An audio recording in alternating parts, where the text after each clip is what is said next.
আমার মান সম্মান আর কিছু রইল না। আমি পানি সমাজে মুখ দেখাবো কি করে? আমার বাবা মেঘে থাকে, মেঘের পানি। আমার দাদা সাগরে থাকে, সাগরের পানি। এমন করে আমার বাকি আত্মীয়রা খালে, বিলে, পুকুরে, নদীতে রাখে, এমনকি বিল্ডিং এর টাঙ্কিতেও থাকে। আর আমি হতভাগা, আমার এই রাস্তার মধ্যে থাকা লাগতাছে। শেষমেশ আমি কিনা রাস্তায় নেমে গেলাম। বৃষ্টি হোক, আরো বৃষ্টি হোক। একে তোর রাস্তা থেকে বাইরে পারতাছি না, তার উপরে খালি বৃষ্টি হোক। আমারে কি রাস্তার এখন স্থায়ী বাসিন্দা বানাইবে নাকি? বাড়িতে সুন্দরী ঝর্ণার সাথে আমার বিয়ের কথা চলতেছে, আমি যে রাস্তায় নেমে গেছি। পানি সমাজে যদি এই ঘটনা লিক হয়ে যায়, হাই হাই রে, বিয়ে না আমার ক্যান্সেল হয়ে যাবো। কেউ কি আসো, এই রাস্তা থেকে আমার বাইর করো। বাবা, ভাই রে ভাই, যে বন্যা হইছে আর একটু না সরমলতা সব তো তলিয়াই যাইব। বন্যা হইব না, এটা ঢাস শহর। ব্যাঙ্গে হিসু দিলেই পানি জমা যায়, আর হেনে তো ধুমছে বৃষ্টি। কপাল ভালো তো ছোটবেলায় বাপ মাই হরলিক্স খাওয়াইছিল, নইলে তো বন্যা এখন হাতুর পারন লাগতো। ওরে বাপুরে, কি বন্যাটাই না হইলো। ইয়া রিক্সা না অর্ধেক দুই গেল।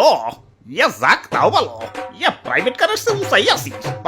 কপাল ভালো তো আল্লাহ বড় লোক বানায় নাই। বড় লোক হইলে তো প্রাইভেট কার থাকতো।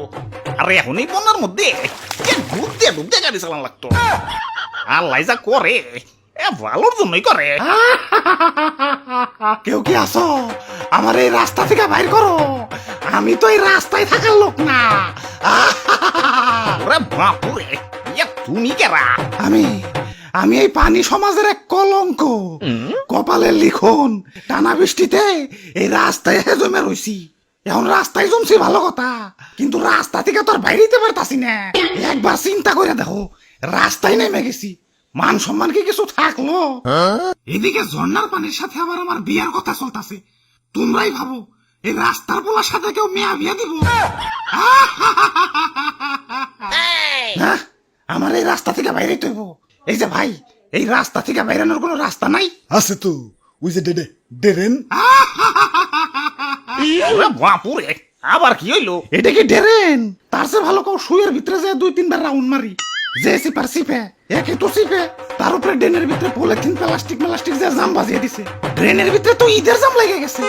আবার কি জানি রাবারের মতো দেখতে, টান দিলে বলে C what to.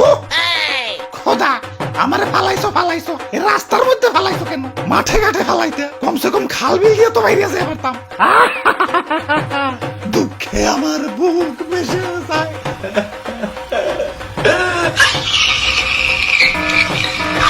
High high রে, কানতে কানতে তো রাস্তার পানি পারিয়ে ফেলাইতেছে। ও ভাই, এত কান্দো না ভাই, এখন তো তাও কাপড় বাসে। এত কানলে তো লুঙ্গি কান্দে নিয়ে রাস্তা পারন লাগবে। পরে কিন্তু জোকের মধ্যে জোকে ধরবো। ভাই ভাই, কিছু একটা করেন ভাই, পানি কিন্তু বিপদ সীমার উপরে উঠে যাইতেছে। আরে আরে আমি কি করুম? এই পানি মানির কাম আমার নাকি? তাইলে হ্যালো হ্যালো, চিটি কর্পোরেশন। ওই কি হইছে রে? স্যার, পানি তো রাস্তায় আটকা পড়ে গেছে। কাইন্দা মাইন্দা বুক ভাসিয়ে ফেলাইতেছে। কেন কান্তাছে কেন? এসএসসি তে ফেল করছে নাকি? আরে না না, ড্রেন দিয়ে বাইরে পারতাছে না, দেহে কান্তাছে। কে ড্রেন দিয়ে বাইরেতে পারবো না কে? ওই ড্রেন কি বেরেন ছাড়া বানাইছো? এত চিকন বানাইছো কে? আমারে কি আলাদিনের দৈত্য পাইছো? যে আলাদিনের দৈত্য ছোট্ট চারাগের ভিতরে থাকে দেখে আমি এই ছোট্ট ড্রেনে ঢুকুমু? আমি দৈত্য না, আমি পানি। আর ড্রেন কি আমাকে জন্য বানাইছো না ময়লা আবর্জনার জন্য বানাইছো? প্লাস্টিক যায় জাম লাগাই দিছে। হ স্যার, ড্রেনটা একটু ঠিক করা দরকার। পানির সাথে সাথে আমরাও খুব কষ্টে আছি। কত কালার এই লুঙ্গি উঁচা করে চলাফেরা করুম কন? চিন্তা করো না, সামনে আমাগো মেগা প্রজেক্ট আসতেছে। 2050 সাল নাগাদ ড্রেনের সমস্যা আর থাকবে না। 2050 সাল? এতদিন কি রাস্তায় বসে বসে আমি ভিক্ষা করুম নাকি? এত উত্তেজিত হইও না, খালি ড্রেনের কাম নিয়ে পড়ে থাকলে না, আমার আরো কাম আছে। হ্যালো, কি খাল বরট করতে চাও? খালের উপর নতুন মার্কেট দিবে চাও? আচ্ছা ঠিক আছে, অ্যাকাউন্টে হাতে পাঠিয়ে দিও।